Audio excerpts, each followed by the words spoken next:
All right, we're doing the electrolytes this morning, sodium, potassium, chloride. These are the minerals that are lost in our sweat. And as some of you guys know, I start my day 6 days a week with Kevin, so I want to introduce you to my buddy Kevin. He sweats a lot, so thanks for working out. And then my buddy Kevin, he sweats a lot too. And then on the camera there's Kevin, and then if you pan in here, that's Kevin, and Kevin. All right, anyways, sodium. Do you have this close enough where they can see it? Yes. So the first electrolyte, sodium.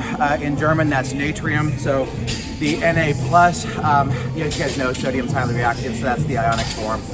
So sodium is one of the main electrolytes that's lost in sweat and needs to be replaced on a regular basis. So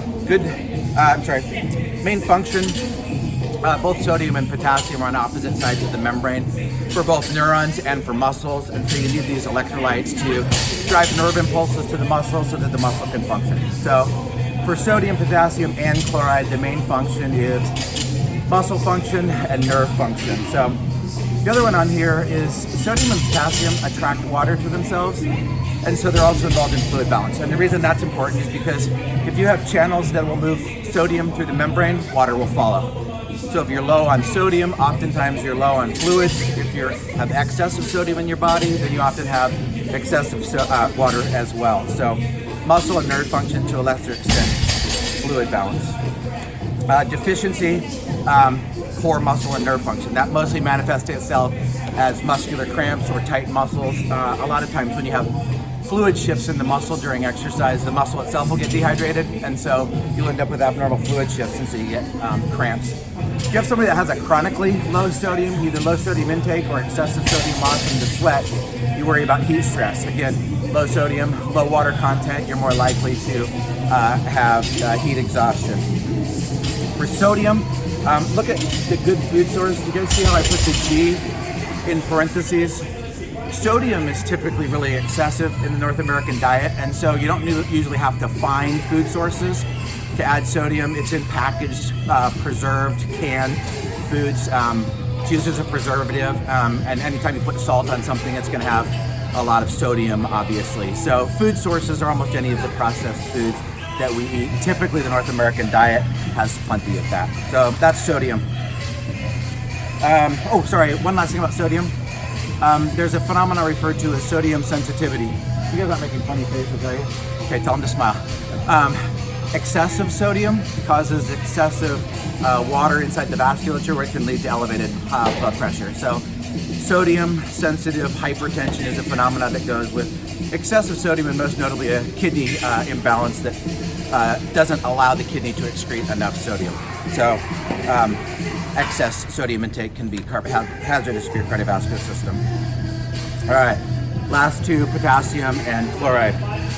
Potassium, the abbreviation is K. It's in its ionic form, lost one electron, so it's also an ion. Sodium's the extracellular ion, potassium's the intracellular ion. They have the same functions, muscle function, nerve function, also involved in fluid balance. So for all three of these, sodium, potassium, and chloride, they have similar functions in the body, but remember, opposite sides of the membrane. The difference between sodium and potassium: sodium is typically excessive in North American diet, and potassium is oftentimes deficient. And so deficiencies of these, again, lead to muscle incoordination, muscle difficulties, not cramps like sodium because it doesn't have the same degree for fluid balance, but still involved in muscle and nerve function. Potassium is particularly important during exercise. So just look at Kevin for a second. He's probably lost 2 pounds of fat in just a 50-minute, 2 pounds of fluid in a single 50-minute workout. Kevin over here doesn't sweat as much. He mostly just glistens, so probably not as big of an issue. So good food sources, mostly whole foods are a good source of potassium. So if you're eating whole foods like fruits, vegetables, and whole grains, you're also going to get potassium. And typically potassium's not added to electrolyte drinks to the same degree that sodium is. So whole foods become important in the body. All right, last one, quick one, chloride. Chloride, in Cl-, it's gained an electron. That's why it typically forms ionic bonds with sodium and potassium. And so really, it just serves as a counter ion for sodium and potassium. So if you eat a food that has sodium in it, it probably also has chloride. If you eat something with potassium in it, it probably also has chloride. So you don't have to worry about the good food source. Functions in the body are the same as sodium and chloride, sodium and potassium, and deficiencies are the same as well. And again, chloride is more likely to be toxic in the North American diet than it is to be deficient. So there's our electrolytes. There's our sweaty Kevins. Thanks on the camera, Kevin.